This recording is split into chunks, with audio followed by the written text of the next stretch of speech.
Bakery പലഹാരങ്ങളെക്കാൾ എനിക്കിപ്പോഴും ഒരുപാട് ഇഷ്ടമുള്ളൊരു പലഹാരമാണ് ഇന്ന് തയ്യാറാക്കുന്നത്. ആദ്യം തന്നെ നമുക്ക് ശർക്കരയൊന്ന് ഉരുക്കി പാനിയാക്കി വെക്കാം. മിക്സിയുടെ ജാറിലേക്ക് ഗോതമ്പ് മാവും തേങ്ങാപ്പാലും ഉരുക്കി അരിച്ചെടുത്ത് വെച്ച ശർക്കര പാനിയും ഒരു നുള്ളുപ്പും ഏലക്കയുടെ തരിയും ഇട്ട് നമുക്കൊന്ന് അരച്ചതിന് ശേഷം ഒന്ന് അരിച്ചെടുത്ത് വെക്കാം. ഇനി ഇതിലേക്ക് 1/4 ടീസ്പൂൺ ജീരകം കൂടിയിട്ട് നന്നായിട്ട് ഇളക്കി യോജിപ്പിച്ചതിന് ശേഷം നമുക്കൊരു പ്ലേറ്റിൽ നെയ്യ് തടവിയതിന് ശേഷം പകുതി മാവ് ഇതിലേക്ക് ഒഴിച്ചു കൊടുക്കാം. ഇത് 2 അപ്പത്തിനുള്ള മാവാണ് നമ്മൾ എടുത്തിരിക്കുന്നത്.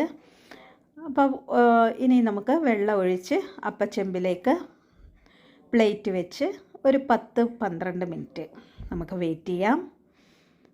നല്ല സോഫ്റ്റും രുചികരവുമായിട്ടുള്ള കിണ്ണത്തപ്പം റെഡി ആയിട്ടുണ്ട്. എല്ലാവരും ട്രൈ ചെയ്ത് നോക്കണേ. മന്ത്രാസ് കുക്കിംഗ് ചാനൽ പ്ലീസ് ഒന്ന് സബ്സ്ക്രൈബ് ചെയ്ത് സപ്പോർട്ട് ചെയ്യണേ.